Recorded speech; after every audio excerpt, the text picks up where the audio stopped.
خانوادے سے تعلق رکھتا ہوں جس خانوادے نے اپنی زندگی کے 8-9 سال جیلوں کے اندر گزارے ہیں. میرا باپ جیل کے اندر گیا اور 9-10 سال گزارے. میرا چچا بھائی مالٹا کی جیل کے اندر رہا, اس نے اپنی زندگی گزاری. کون مائی کا لال ہے؟ آج کوئی اپنی تاریخ کو تو پیش کر دے. انہوں نے کیا پھلی پھوڑی ہے ملک کی آزادی کے لیے. یہ کیا ملک کی وفاداری تھوڑی ہے کہ ترنگا جھنڈے لے کر کے 1,00,000 کروڑ 2 کروڑ تقسیم کرا دو, یہ ملک کے ہیرو بن گئے. نہیں, یہ بات نہیں ہے. حکومت ہماری قائم نہیں ہو سکتی. تاریخ کو پڑھیے. میرٹھ کے اندر جن 151 لوگوں کو تختہ دار پر چڑھا کر پھانسی دی گئی ہے, ان میں اکثریت علماء کی تھی. کسی کو معلوم نہیں کہ کیا علماء کا کردار تھا. تمہارے آباء و اجداد کا کیا کردار تھا تمہیں خود پتہ نہیں ہے. یہ جو قرب و جوار کے دیوبند میں بھلاس اور سانپڑا یہ جو گاؤں ہے, ان گاؤں والوں کو ان میں سب میں آگ لگا دی گئی تھی. اس وقت تک یہاں مکان پختہ تھوڑے ہوتے تھے دیہاتوں کے اندر, پھوس کے مکانات پر ان سب کو غدار وطن سمجھا گیا. کیوں؟ علماء کے ساتھ تھے. اور کون علماء؟ جن انگریز کی جڑ کھودنا چاہتے تھے اور ملک کو آزاد کرنا چاہتے تھے. یہ ہمارے علماء کا کردار ہے. آج ملک آزاد ہوا, آج کے دن کی آزادی ہے. لوگ خیالوں کو یاد کرتے ہیں جنہوں نے ملک کی آزادی کے لیے قربانی دیا. ہمیں بھی اس کا حق پہنچتا ہے کہ ہم یاد کریں. ہمیں یاد کرنا چاہیے. ہم سال بھر اس چیز کو نہیں کرتے, حالانکہ ان کی یہ قیمتی تاریخ ملک کے نصاب تعلیم کے اندر ہونی چاہیے. لیکن یہ ہماری بدقسمتی ہے کہ ان کو اس طرح بھلا دیا گیا کہ ہم آج اگر ان کو یاد بھی کرتے ہیں تو ایک اچنبھا معلوم ہوتا ہے, حالانکہ وہ ایک ایسی حقیقت ہے جو ناقابل انکار ہے. میرے بھائی, اس کو یاد کرنا چاہیے, یاد رکھنا چاہیے, پڑھنا چاہیے, پڑھانا چاہیے.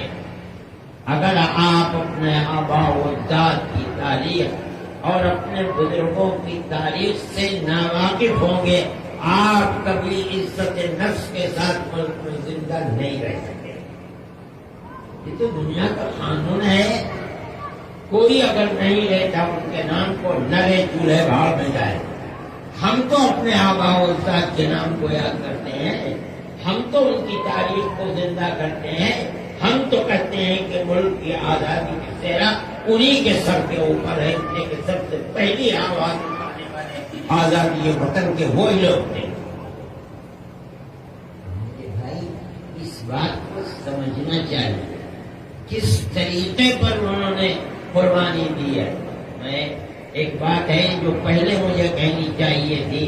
حضرت سید احمد شہید اور حضرت شاہ اسماعیل شہید نے جو دورے کیے ہیں, ان دوروں کے اندر غازی پور بھی گئے ہیں وہ. اور غازی پور کی یہ تاریخ تھی کہ وہاں کے ایک نواب نے اپنا ایک بیٹا ان کے سپرد کیا, اور اس زمانے کے اندر 1,00,000 چاندی کا روپیہ آزادی وطن کے جہاد کے لیے ان کو دیا, اور یہ کہا کہ میں مولانا آپ کو اپنا بیٹا دے رہا ہوں. اور میرے دل میں تمنا یہ ہے کہ جس طرح حضرت ابراہیم علیہ نبینا علیہ الصلوۃ والتسلیم نے اپنے بیٹے کی گردن پر چھری چلائی تھی, اسی طرح آزادی وطن کے لیے میرے اس بیٹے کی گردن پر چھری. اور حضرت شاہ صاحب اس کو لے کر گئے ہیں, اور سرحد کے اندر غازی پور کے جن 6 آدمیوں کی شہادت کا ذکر رہا تھا, اس میں ان کا وہ بچہ بھی ہے. کون مائی کا لال ہے جو اپنی تاریخ کو اس طرح بیان کر دے گا؟ یہ ہمارے بزرگوں کی تاریخ ہے اس ملک کی آزادی کے لیے. میرے بھائی, اس چیز کو پڑھنا چاہیے، سمجھنا چاہیے۔ میں تو حضرت محسن صاحب سے کہتا ہوں اس تاریخ کو مرتب کرانا چاہیے اور مدارس کے نصاب تعلیم کے اندر اس کو داخل کرنا چاہیے، تاکہ ہماری قوم، ہماری آنے والی نسلیں اپنے پوروجوں کی اس قربانی بھری زندگی کو جاننے اور پہچاننے والی ہوں، انہیں یہ پتہ چلے کہ انہوں نے اس ملک کی آزادی کے لیے کیا کیا ہے۔ میرے بھائی، یہ ہماری ایک تاریخ ہے۔ پھر حضرت گنگوہی رحمت اللہ علیہ، میں نے کہا کہ وہ جیل میں چلے گئے۔ حضرت حاجی صاحب رحمت اللہ علیہ بوڑھے آدمی تھے، ان سب شاگردوں نے مل کر حاجی صاحب کو انگریز پیچھے پیچھے اور حاجی صاحب کو بچاتے بچاتے بچاتے بچاتے کشتی میں سوار کر کے ان کو ہندوستان سے مکہ معظمہ کے لیے ہجرت کرا دی۔ حضرت گنگوئی رحمت اللہ علیہ ملک کے اندر ان کے ہفتے چڑھ گئے، وہ جیل چلے گئے۔ حضرت نانوتوی رحمت اللہ علیہ یہیں رہے، لیکن ان کی گرفت کے اندر نہیں آ سکے، یہاں تک کہ 3 سال گزر گئے اور 3 سال کے بعد عام معافی کا اعلان ہو گیا، ان کو جیل سے باہر کیا گیا۔ حضرت نانوتوی رحمت اللہ علیہ آزاد اور وہ علماء جنہوں نے ان کے ساتھ 1857 کی جہاد کو برپا کیا تھا، وہ سب آزاد ہو گئے۔ تو اب بیٹھ کر دیکھا دل میں جو آگ لگی ہوئی تھی آزادی وطن کی، وہ بجھی نہیں۔ سوچا کہ پھر تیسری جہاد آزادی وطن کے لیے مجاہدین کو جمع کیا جائے، لیکن جب نظر ڈالی تو عام طریقے پر علماء کو مجاہدین آزادی کے ساتھ مشابہت کی بنیاد پر عام طریقے پر قتل کیا گیا، تو اب مجاہدین آزادی ختم ہو گئے۔ نہیں تھے، کن کو جمع کیا جاتا؟ تیسرے جہاد کے لیے کن کو لا کر کفن بردوش کھڑا کیا جاتا؟ وہ تو لوگ ختم ہو گئے۔ تب دیکھیے ان لوگوں نے جمع ہو کر کے، یہ وہ لوگ تھے جو فقیر تھے، دولت مند نہیں تھے، مدرسوں کے پڑھے ہوئے تھے، ان لوگوں نے مجاہدین کو تیار کرنے کے لیے 1857 کے 9 سال کے بعد، آزادی کے 5 سال کے بعد، جب آزادی یعنی معافی کا اعلان ہو گیا، اس کے 5 سال کے بعد دارالعلوم دیوبند کی سن 1866 میں بنیاد رکھی۔ حضرت شیخ الہند رحمت اللہ علیہ فرمایا کرتے تھے کہ میں جانتا ہوں کہ استاد محترم یعنی حضرت نانوتوی رحمت اللہ علیہ نے دارالعلوم کی بنیاد کس لیے رکھی تھی۔ کیا مطلب ہے؟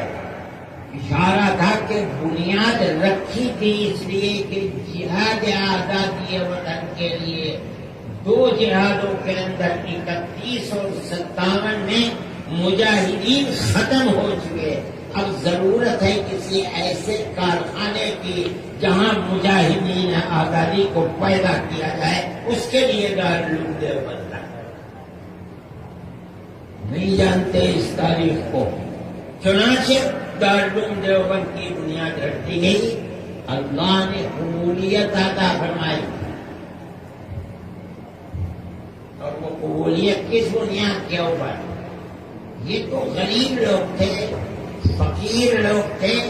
قبولیت کی بنیاد یہ ہے کہ اگر آپ دارالعلوم کی بالکل ابتدائی بنیادیں جو محافظ خانے میں رکھی ہوئی ہیں، جو دارالعلوم کا بڑا قیمتی کروڑ کا سرمایہ ہے، اگر آپ ان بنیادوں کو پڑھیں تو آپ کو یہ اندازہ ہوگا کہ جب سے دارالعلوم کھلا جس سال سے، ایسا معلوم ہوتا ہے کہ کسی اللہ کے بندے نے ساری دنیا کے کاموں میں ڈالا ہے کہ مرکز وہ سمرقند، بخارا، تاشقند، خراسان، ایران اور ہندوستان کے چپے چپے سے لوگ جمع ہو کر کے دارالعلوم کی طرف کشا کشا آنے لگے۔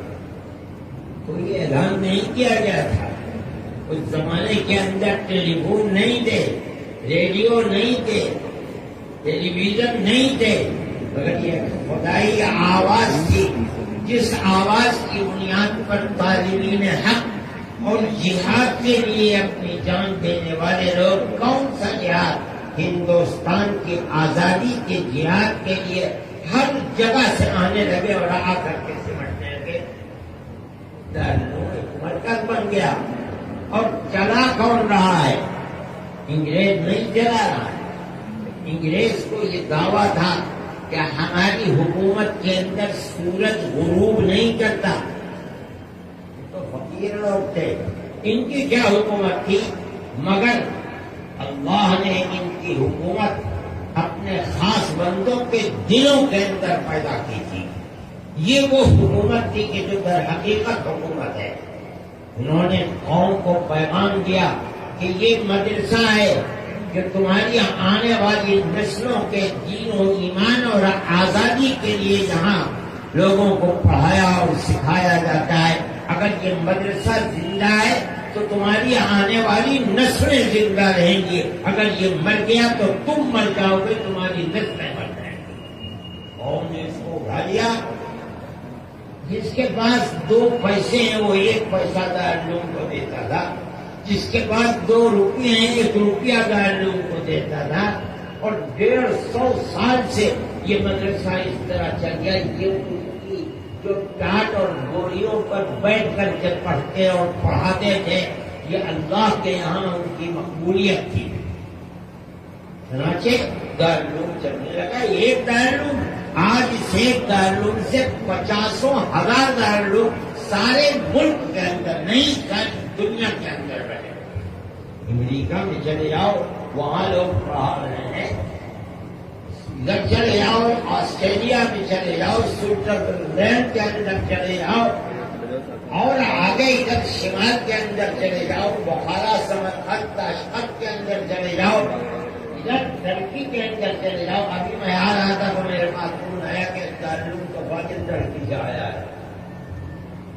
میں یہ کہتا ہوں کہ ساری دنیا میں جہاں چلے جاؤ، دین کا بول بالا اگر کرنے والے لوگ ہیں، یا بغیر واسطہ یا بال واسطہ، یا یہاں کے پڑھے ہوئے ہیں یا یہاں کے پڑھے ہوئے لوگوں نے جو مدرسے بنائے، ان مدرسوں کے پڑھے اور دین کی خدمت کر رہے ہیں۔ میں افریقہ کی ان جگہوں کے اوپر جہاں آدمی جانور کی طرح رہتا ہے، ان جگہوں پر گیا، اور میں نے بچوں کا قرآن ایسا کہ میرے بچے ایسا قرآن نہیں پڑھتے۔ بھائی کہاں سے پڑھ کر آئے ہو؟ مدرسے کا نام لیا، دارالعلوم کے لوگوں نے مدرسہ بنایا تھا، ہم نے اس مدرسے میں پڑھایا اور وہاں سے آ کر کے اپنے بچوں کو پڑھا رہے ہیں۔ میرے بھائی، دارالعلوم کی یہ قبولیت، اور پھر دارالعلوم نے ان افراد کو پیدا کیا۔ حضرت شیخ الہند رحمۃ اللہ علیہ، استاد محترم حضرت نانوتوی رحمۃ اللہ علیہ نے جس مقصد کے لیے مدرسے کو بنایا تھا، سب سے بہترین فرد اکمل جو پیدا ہوا ہے وہ شیخ الہند رحمۃ اللہ علیہ، مولانا محمود حسن صاحب دیوبندی رحمۃ اللہ علیہ۔ وہ شخص ہے جو اپنے علم کے ساتھ ساتھ آزادی وطن کے لیے ایسی اپنے سینے کے اندر آگ رکھتا تھا کہ وہ آگ کسی دوسرے آدمی کے اندر نظر نہیں آتی۔ جو وجہ کے متحدہ کا انگریز گورنر تھا مسٹر مسٹن، اس کا یہ قول مشہور ہے کہ شیخ الہند کو جلا کر اگر راکھ کر دیا جائے تو اس کی راکھ سے بھی انگریز کی عداوت اور دشمنی کی بو آئے گی۔ یہ پھر شیخ الہند نے اٹھ کر کے پھر بغل بجانا شروع کر دیا آزادی وطن کا، اور اپنے ان شاگردوں کو جنہیں یہاں تیار کیا تھا انہوں نے ان کو اپنی آواز کا شریک بنایا، اپنا درد ان کے دلوں کے اندر تقسیم کر دیا اور ان کو لے کر کے میدان کے اندر نکل گئے۔ جب انہوں نے یہ محسوس کیا کہ اب میرا آنا اور نکلنا، انگریز کی مخالفت کرنا دارالعلوم کے لیے نقصان دہ ہو سکتا ہے، تو مرد مومن نے دارالعلوم سے ہدایت کی اختیار کی، اپنے شاگردوں کے سپرد کیا اور باہر نکل کر میدان میں جا فروخی کی صورت کے اندر آ گئے۔ کون ہے جو تاریخ بتائے؟ کوئی دعویٰ کر سکتا ہے؟ شیخ الہند تنہا وہ آدمی ہے جس نے اپنی زندگی کے اندر انگریز کی حکومت کے خلاف آزاد حکومت قائم کی ہے۔ لوگ دعوے تو بڑے بڑے حلق سوچ جاتے ہیں کرنے والے، بتائیں کہ کہاں انگریز کی گورنمنٹ کے خلاف آزاد حکومت کس نے قائم کی ہے؟ شیخ الہند نے قائم کی۔ اپنے شاگرد عبید اللہ سندھی کو افغانستان بھیجا۔ افغان قوم کے خصوصیات سے واقف تھے، افغان علماء ان کے شاگرد تھے، وہ یہ جانتے تھے کہ یہ مسلمان قوم ایسی ہے کہ جو ایسی سرفروش قوم ہے کہ یہ کبھی کسی دوسرے کی حکومت کو قبول نہیں کرتی۔ آپ کی یہی صورتحال ہے۔ انہوں نے مولانا عبید اللہ سندھی کو افغانستان بھیجا، افغانستان بھیج کر انہوں نے وہاں آزاد حکومت قائم کی، اور کان کھول کر لوگ سنیں کہ انہوں نے اس آزاد حکومت کا جو صدر بنایا وہ مسلمان نہیں، راجا مہندر سنگھ پرتاپ کو صدر بنایا اس کا۔ وہ لوگ ایسے نہیں تھے کہ ان کے دل کے اندر فرقہ پرستی ہو۔ وہ اس ملک کے عوام چاہے وہ کسی بھی مذہب سے تعلق رکھتے ہو، ان لوگوں کو اپنے سینے سے لگایا کرتے ہیں۔ اور مولانا برکت اللہ، پھر اس کے بعد مولانا عبید اللہ سندھی وزیر خارجہ بنے، یہ وہ لوگ تھے کہ جنہوں نے ملک کی آزادی کے لیے قرآن۔ کون ہے مائی کلام جو بتائے کہ اس نے انگریز کی حکومت کے خلاف ملک کو آزاد کرنے کے لیے کہیں ملک کے دنیا کی کسی کونے میں آزاد حکومت قائم کی ہو؟ اور پھر یہی نہیں کہ آزاد حکومت قائم کر کے چھوڑ دیا، بلکہ یہاں سے گئے، دارالعلوم کو چھوڑ دیا اور یہاں سے گئے حج کے نام کے اوپر۔ مقصد یہ نہیں تھا، مقصد یہ تھا کہ وہاں پہنچ کر کے اور ہم اس راستے سے خود افغانستان پہنچ جائیں اور اس حکومت کو زندہ بنائیں، اور اس راستے سے ہم صوبہ سرحد جس کو ہم نے میدان جنگ بنایا ہے ہم وہاں پہنچے۔ ان لوگوں کی طرف سے یہ شکوہ آتا تھا کہ ہم لڑتے ہیں، ہمارے پاس گولہ بارود ختم ہو جاتا ہے، پھر ہم پیچھے ہٹ جاتے ہیں، تیاری کرتے ہیں، پھر گولہ بارود اپنے ہاتھ سے بنا کر رکھتے ہیں، مرتے ہیں اور مارتے ہیں۔ ہمیں ضرورت ہے اس بات کی کہ دنیا کا کوئی ملک ہمیں گولہ بارود مہیا کرے تو ہم انگریز کو شکست دے دیں گے۔ حضرت شیخ الہند رحمۃ اللہ علیہ اسی لیے گئے تھے۔ اس زمانے میں وہاں حکومت ٹرکی کی حکومت تھی، جو وہاں کے وزیر اعظم تھے ان سے ملاقات کی اور یہ بات کہی اور یہ کہا کہ میں یہ چاہتا ہوں کہ آپ مجھے یہاں سے کسی طرح افغانستان کا راستہ صاف کرا دیں اور بھیج دیں، مگر انہوں نے معذرت کی کہ انگریز کی حکومت اب راستوں میں جگہ جگہ ہے، ہم اگر چاہیں گے بھی بھیجنا تو آپ نہیں جا سکتے۔ اسی درمیان میں انگریز کا آدمی مولانا کے ساتھ قدم قدم کے اوپر ہے، اور شیخ الہند رحمۃ اللہ علیہ کے اپنی زندگی کے نشیب و فراز اور جو وہ چاہتے ہیں اور کرتے ہیں ہر چیز انگریز تک پہنچ رہی ہے، یہاں تک کہ عالمی جنگ کا تنازع شروع ہو گیا اور مولانا طائف کے اندر اپنے ساتھیوں کے ساتھ تھے، اور طائف ہی سے شریف مکہ کا زمانہ تھا، گرفتار کرا دیا گیا انگریز کے حوالے کر دیا گیا۔ اس کے بعد انگریز نے ان کو پہلے مصر بھیجا، وہاں بھی اس کی حکومت تھی، اور وہاں چند روز رکھ کر ان کے شاگرد اور ان سے الگ الگ بیانات لیے، اور بیانات لے کر کے پھر ان کو سب کو مالٹا جیل بھیج دیا۔ یہ تمہاری تاریخ ہے، ہمارے بزرگوں کی تاریخ ہے۔ حضرت مولانا وہاں بھی اپنی زندگی کے جو اصل آگ تھی انگریز کے خلاف وہ بھی نہیں ہے۔ جب 3 سال 7 مہینے رہے اس قید بامشقت کے اندر، جس کے واقعات بڑے عجیب و غریب ہیں۔ حضرت رحمت اللہ علیہ مجھے سناتے تھے کہ میں نے حضرت شیخ ولید رحمت اللہ علیہ کو کھانے کے لیے کوئی ایسی چیز دی جس کا کھانا وہاں مشکل تھا، اور انگریز نے دیکھ لیا آپ کہاں سے ملی یہ چیز؟ تو قبل اس کے کہ حضرت شیخ ولید جب میں آگے بڑھا میں نے کہا میں نے دی ہے، میں نے کہا آپ نے ہاتھ پھیلا، میں نے ہاتھ پھیلایا، میرے اس ہاتھ کے اوپر اس نے 7 ہنٹر مارے، اور کسی چیز کے اوپر اسی لیے یہ لوگ تو دیوانے تھے شیخ الہند کے، پتہ نہیں آپ لوگوں کو معلوم ہے یا نہیں، بڑی سردی ہوتی ہے مالٹا کے اندر، اور شیخ الہند رحمت اللہ علیہ کو صبح تہجد میں گرم پانی دینا ان لوگوں کی بہترین چاہت تھی۔ میں نے خود حضرت سے سنا ہے کہ آدھی رات میں ایک لوٹے میں پانی دے کر کے الٹا اس کے اوپر لیٹتا تھا، پیٹ کے نیچے رکھ کر کے، ظاہر نیند کا کیا مسئلہ تھا، اور میں پھر اس کے بعد اٹھتا تھا، سوتا تھا۔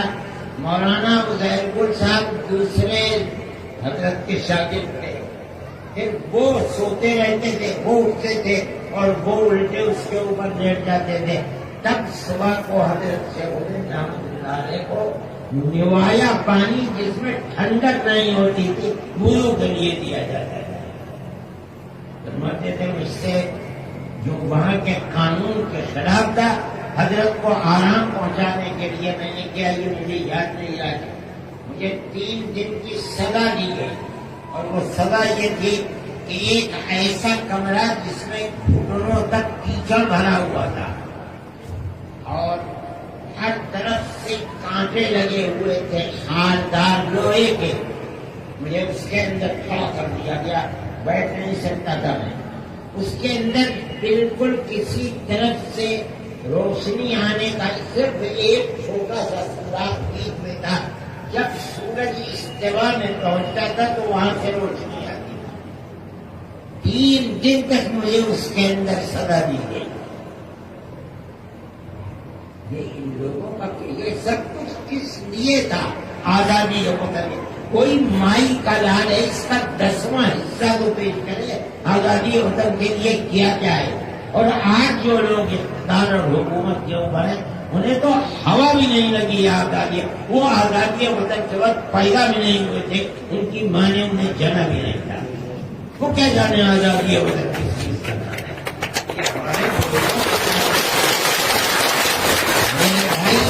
اس تاریخ کو پڑھنا چاہیے، جاننا چاہیے، اور آپ سمجھیں جب اعلان ہو گیا آزادی وطن، ان لوگوں کے مالٹا کی جیل سے نہیں سمجھتے تھے کہ انہیں آزادی ملے گی، یہ سمجھتے تھے کہ ہمیں پھانسی ملے گی۔ خدا کی قدرت ہے 3 سال 7 مہینے کے بعد ان کو آزادی مل گئے کہ اب جاؤ۔ چنانچہ لوگ وہاں سے ہوائی جہاز ہوتے تھے، اس وقت تو پانی کے جہاز تھے، ان کے اندر ان کو وہاں سے رخصت کیا گیا اور وہ یہاں آئے۔ جب یہاں آئے ہیں، میں نے حضرت سے سنا ہے کہ جب ہم یہاں پہنچے ہیں تو بے شمار لوگ ہندوستان سے اور دلی سے حضرت شیخ الہند رحمت اللہ علیہ کو خیر مقدم کرنے کے لیے بمبئی پہنچے تھے۔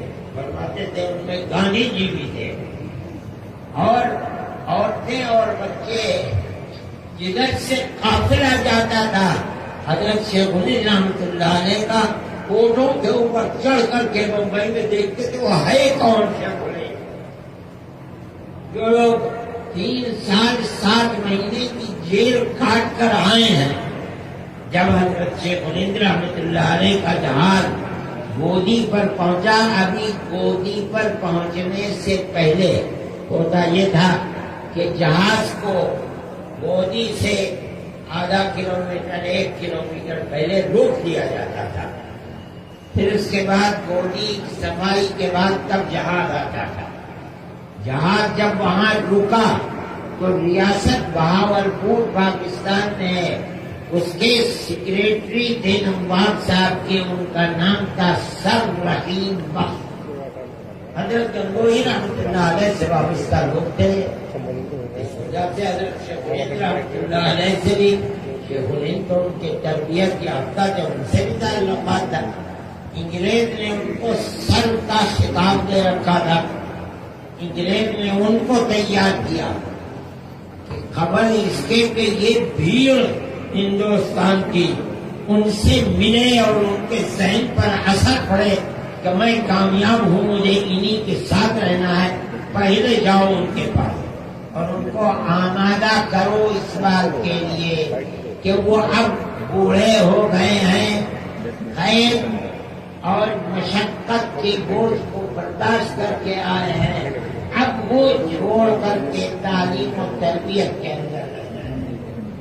چنانچہ سر رحیم بخش سیڑھی لگوا کر کے ان کو کشتی میں بیٹھا کر کے وہاں جہاز تک لائے اور سیڑھی لگوا کر کے باندھ کر کے اس کے اوپر چڑھا کر شیخ الہند کے پاس بھیجا گیا اور انہوں نے کہا کہ حضرت ایک خلق خدا حضرت گنگوہی رحمۃ اللہ علیہ کے بعد آپ سے وابستہ تھے، وہ چلے گئے دنیا سے، آپ مرکز بنے ہوئے تھے علم حدیث کا اور حاجی صاحب کے معنوی علوم کا مرکز آپ تھے، آپ کے بعد لوگ بیان انگریز تو اپنی جگہ پر ہے، آپ نے اپنی عمر میں یہی اعلان کروں گا کہ انگریز کی غلامی حرام۔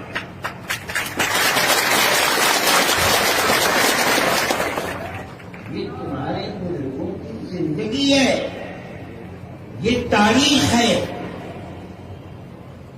سر رحیم بخش خاموش ہو گئے، شیخ الہند آئے اور شیخ الہند نے اسی طرح اپنے سلسلے کو کھینچ لو، مگر شیخ الہند بہت نہیں پائے، کمزور تھے اور مالٹا کی اس سرد ہواؤں نے مالٹا کو بالکل برف ہے یورپ کے اندر برداشت کرنے کی طاقت نہیں تھی ان کے اندر، جس نے ان کی صحت کو خراب کر دیا تھا اور ہندوستان کے ہندو مسلمان ان کے اوپر جان دیتے تھے۔ اس زمانے میں مراد آباد ان کی تحریک کا مرکز تھا، چنانچہ مراد آباد گئے، میں نے اس زمانے کے لوگوں سے جب میں مراد آباد میں تھا 40 سال پہلے، جو بوڑھے بوڑھے تھے، میں نے سنا ہے کہ حضرت شیخ الہند رحمۃ اللہ علیہ جب ریل سے اترے ہیں تو ان کے لیے بگی تھی اور اس کے اندر بڑے بڑے بانس لگے ہوئے تھے، اس کے اندر گھوڑے نہیں لگے بلکہ ہزاروں ہندو اور مسلمان اس بنگی کو چلا کر کے حضرت شیخ الہند رحمۃ اللہ علیہ کے قیامگاہ تک لے کر کے آئے تھے۔ یہ ہندو اور مسلمان دونوں تھے، ہمارے آباء و اجداد کی تاریخ ہے۔ حضرت شیخ الہند رحمۃ اللہ علیہ نے علماء کو جوڑا ہے، علماء کے اندر روح پھونکی ہے، ان کو آواز لگائی ہے۔ یہ آپ لوگوں کو معلوم نہیں کہ جیسے یہ آواز آنی شروع ہوئی کہ مالٹا کے قیدیوں کی رہائی کا وقت قریب ہے، حضرت شیخ الہند رحمۃ اللہ علیہ آئیں گے تو سوال پیدا ہوتا ہے کہ وہ پلیٹ فارم کہاں ہے جس پر شیخ الہند آ کر کے دوڑے۔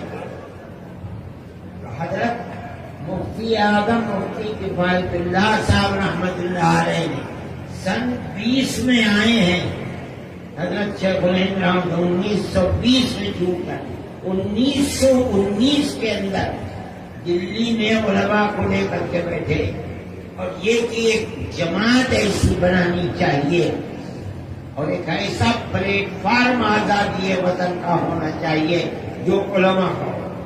سے بات طے ہو گئی اور ایک جلسہ رکھا گیا امرتسر میں، آج بھی وہ مسجد موجود ہے، خیر المنازل، امرتسر خیر المنازل ہی نام ہے۔ میں گیا ہوں ایک مرتبہ اس مسجد کے اندر، جہاں میں مسجد ہے وہاں کے امرتسر کی، اس کے اندر ہی اجتماع طے ہوا کہ ہم سب تقسیم ملک تو ہی نہیں تھی، امرتسر کے اندر۔ چنانچہ امرتسر گئے، وہاں لوگ بیٹھے اور بیٹھ کر جمعیت علماء کا قیام کیا۔ یہ وہ پلیٹ فارم ہے جس پر شیخ الہند رحمۃ اللہ علیہ آ کر کے آزادی وطن کے لیے اپنے شاگردوں کو لے کر کے دوڑے۔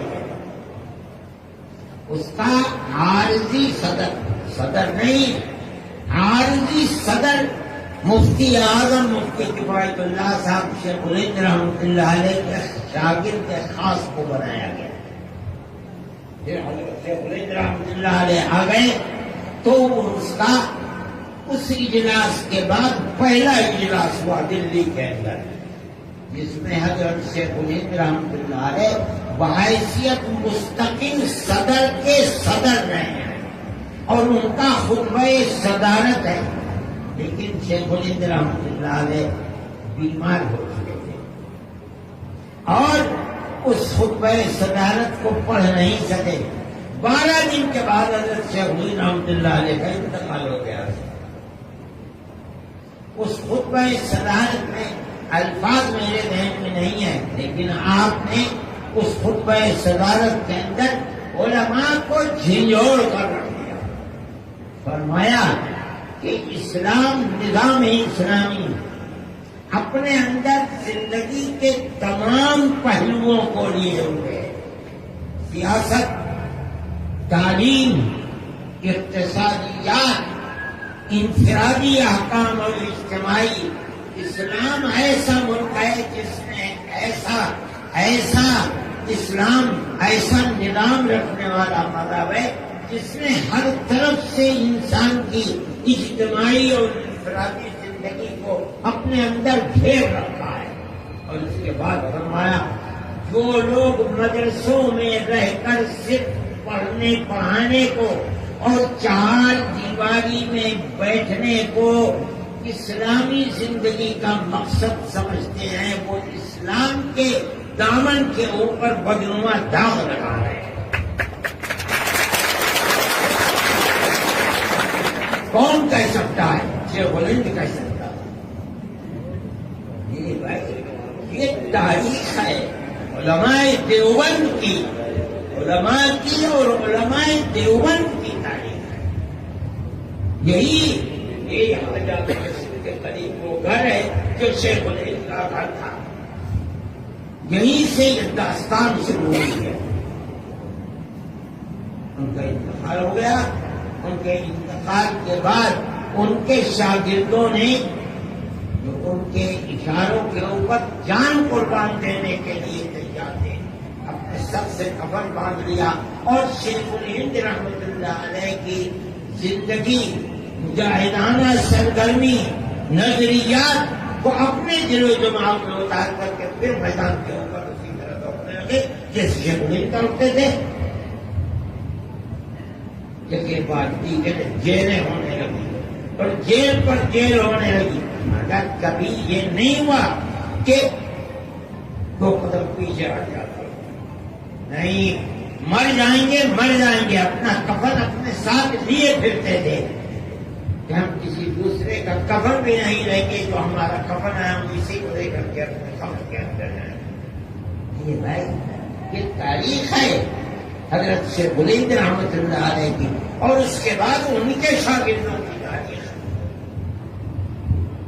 مراد آباد، سہارنپور، بریلی، الہ آباد، گجرات میں سابرمتی جیل، یہ وہ جیلیں ہیں جہاں حضرت شیخ الہند رحمۃ اللہ علیہ کے شاگرد حضرت مدنی نے اپنی زندگی گزاری ہے اور فرمایا کرتے تھے سب سے زیادہ بامشقت جیل سابرمتی جیل گجرات کی تھی، اور جیلیں بھی سب بات ہوئی تھوڑی کہ خالہ جان کا گھر ہے، مگر سب سے زیادہ مشقت بھری جو جیل تھی وہ وہاں کی جیل تھی، لیکن کبھی کسی وقت میں پیچھے نہیں آئے، یہ سمجھتے تھے کہ ہم مر جائیں گے تو مر جائیں گے، شیخ الہند کے راستے پر مریں گے، ہم نے زندگی ان کے قدموں کے اوپر چلائی ہے، میدان محشر میں جنت میں ان کے ساتھ رہیں گے۔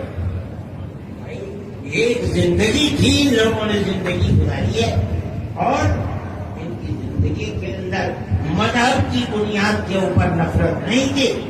جہاں رہتے تھے، میں اپنے بچپن میں مجھے یاد ہے کہ ہندو، بڑے بڑے ہندو جو یہاں کے قرب و جوار کے رہنے والے تھے، حضرت رحمۃ اللہ علیہ کے پاس آیا کرتے تھے، اور حضرت جایا بھی کرتے تھے۔ گھنٹی گاؤں ہے، یہاں کے بزرگ تھے ہندو، انہوں نے سب سے پہلے اپنے یہاں ٹیوب ویل لگایا تھا، لایا تھا کے بعد کہا کہ حضرت آپ چلیں گے، آپ اس کے ہتھے کو گھمائیں گے سب سے پہلے۔ میں بھی چونکہ جا رہے تھے کار سے، کار میں چھوٹا تھا، میں ان کے ساتھ چلا گیا دیکھنے کے لیے۔ حضرت رحمۃ اللہ علیہ میں اس وقت اتنی طاقت نہیں تھی کہ وہ چلے تنہا اس کو ہتھے کو چلا سکتے، حضرت کے ساتھ اور لوگ چلے اور اس کے بعد اس کو چلایا۔ یہ محبت کی تعلق تھا۔ میں نے واقعہ سنا ہے اور اس آدمی کو دیکھا ہے، سہارنپور کے ایک صاحب تھے جو جیل میں حضرت کے ساتھ تھے۔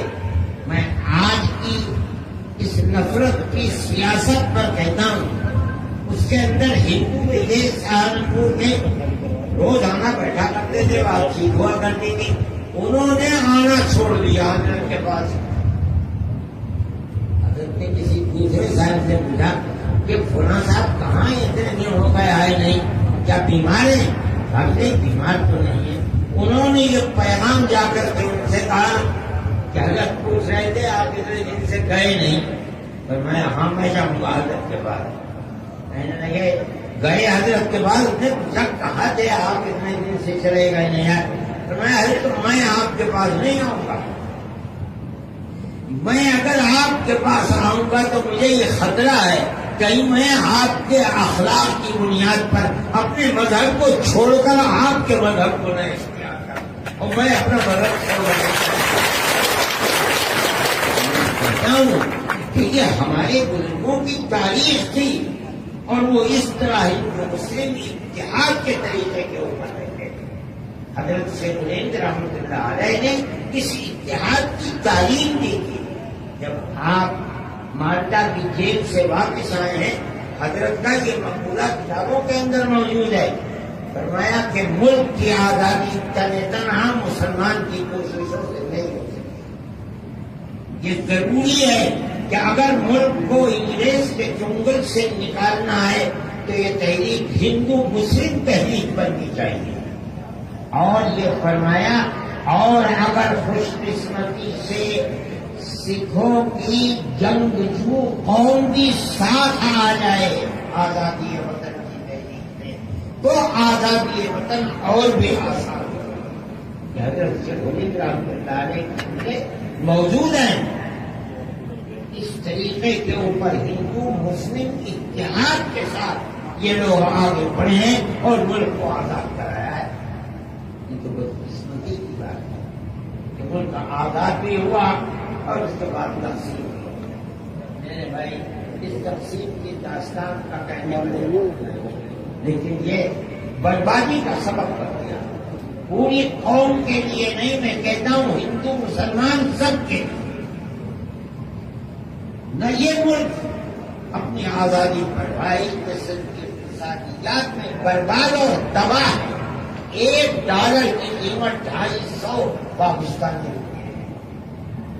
نہ یہ ملک، لوگ بنگلہ دیشی آئے ہوئے ہیں اور بڑے اچھے سمجھدار لوگ ہیں دلی کے اندر، ان سے بات ہوتی ہے، وہ کہتے ہیں یہ خطرہ ہے کہ کہیں چند ہی مہینوں کے اندر ملک وہاں نہ پہنچ جائے جہاں سے ادھر کا پہنچا ہوا ہے۔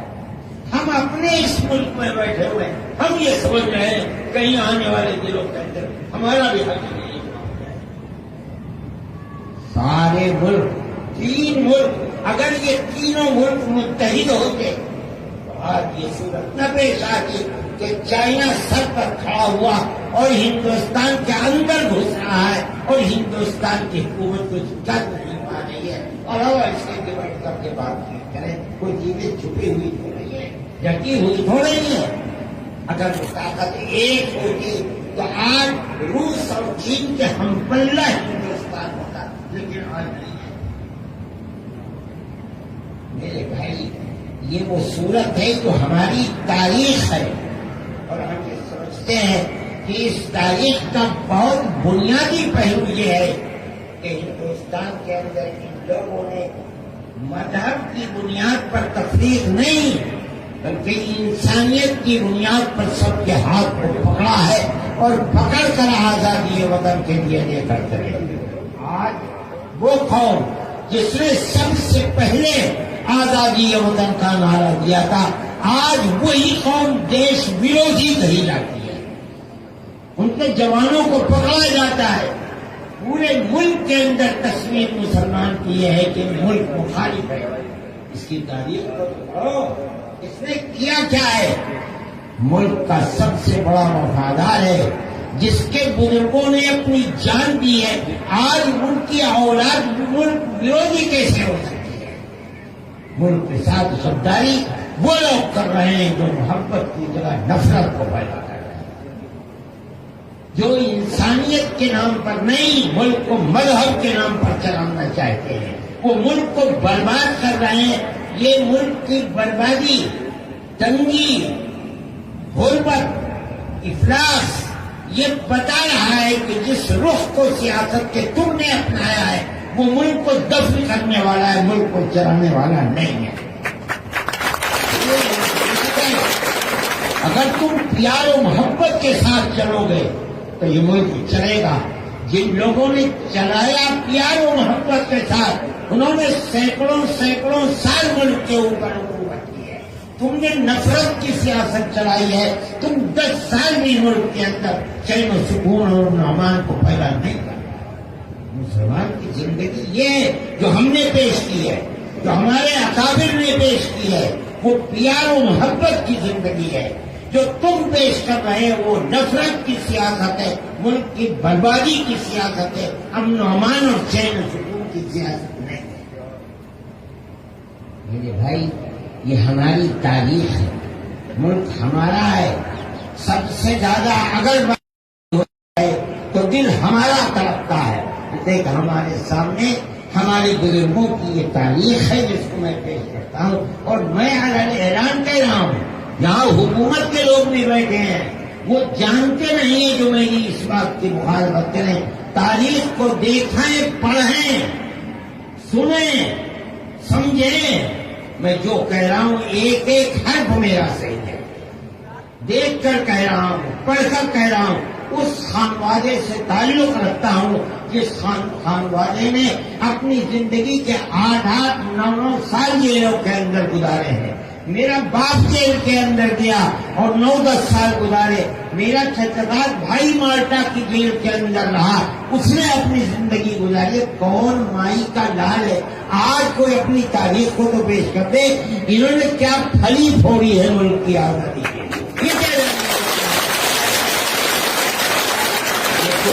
ملک کی وفاداری تھوڑی ہے کہ ترنگا جھنڈے لے کر کے 1,00,000 2 لاکھ کروڑ 2 کروڑ تقسیم کرا دو، یہ ملک کے ہیرو بن گئے۔ نہیں، یہ بات نہیں ہے۔ یہ بتاؤ کہ آزادی وطن کے لیے کیا پاپا ویلے ہم نے پاپا ویلے ہیں، ہم جانتے ہیں کہ کسے کہتے ہیں۔ ہم نے برداشت کیے۔ دارالعلوم کا یہ قیام آزادی وطن کے لیے کیا گیا ہے۔ جو آج کا فرقہ پرست کی اس کوئی مخالفت کرتا ہے وہ پاگل ہے، دیوانہ ہے، وہ جانتا نہیں کہ دارالعلوم کی جڑ و دیوار سے آزادی وطن کے لیے کیا آواز نکل رہی ہے۔ میرے بھائی، یہ ہماری تاریخ ہے۔ میں اس تاریخ کو آپ کے سامنے پیش کرنے کے لیے میں نے یہ سمجھا، میں نہیں پیش کرتا ہوں کہ محسن صاحب نے مجھے مجبور کیا تھا کہ نہیں اس کو کرو، اس کو کہو، میں نے یہ بات کہی ہے اور میں کہہ رہا ہوں، مجھے فخر ہے، یہ فخر ہے کیا تو آج آپ آزادی وطن کے لیے آواز نہ اٹھاتے، اور اگر آپ نے آواز اٹھاتی ہے اٹھائیے، تو جس طرح آپ کو یہ حق ہے کہ آپ آزادی وطن کے اپنے سورماؤں کا ذکر، مجھے یہ حق ہے کہ میں اپنے سورماؤں کا ذکر کروں، اور میں یہ سمجھتا ہوں کہ انہوں نے جس زندگی کو پیش کیا ہے آپ اس زندگی کی تصویر کو پیش نہیں کر سکتے۔ میرے بھائی وقت بھی کافی ہو چکا ہے، 1 گھنٹے سے زیادہ ہو چکا ہے۔ میں نے جس بات میں آپ سے کہتا ہوں کہ آپ محترم صاحب سے بھی کہتا ہوں کہ آپ اس تاریخ کو لکھوائیے، اور لکھوا کر کے بہت اچھے آدمی موجود ہیں، علماء دیوبند کی تاریخ ہونی چاہیے، یہ نہیں کہ اس تاریخ کو ایک کچوبر بنا دیا جائے اور وہ طرح طرح کے لوگ یہ بتائیے کہ حضرت نانوتوی، حضرت گنگوئی، پیر ضامن علی شہید، ان کا کیا کردار ہے۔ پھر اس کے بعد حضرت نانوتوی اور حضرت گنگوئی رحمۃ اللہ علیہ کے تربیت یافتہ مجاہد آزادی دارالعلوم کا سب سے پہلا ثبوت حضرت شیخ الہند، جنہوں نے حضرت گنگوئی اور حضرت نانوتوی رحمۃ اللہ علیہ سے کتابی علوم، قرآن و حدیث، اور اس کے ساتھ ساتھ باطنی علوم، اور اس کے ساتھ ساتھ آزادی وطن کے لیے کیا سیکھا اور کیا لے کر آئے، انہوں نے پھر کیا کیا اور کیسے کیسے شاگرد پیدا کیے، اور ان شاگردوں نے ملک کو آزاد کرایا، اور ان کی کیا تصویر تھی۔ یہ ایک ایسی چیز ہے کہ اس کو مدون ہونا چاہیے، اور جو آپ کے اور ہمارے ہزاروں ہزار مدرسے ہیں ان مدرسوں کے اندر پڑھایا جانا چاہیے، اور لوگوں کو بتایا جانا چاہیے کہ ان کے آباء و اجداد کا ملک کے بنانے کے اندر اور انگریز کی مخالفت کے اندر اور انگریز کو ملک سے ملک بدل کرنے کے اندر، ذلیل و خوار کر کے بھگانے کے اندر کیا کردار رہا ہے۔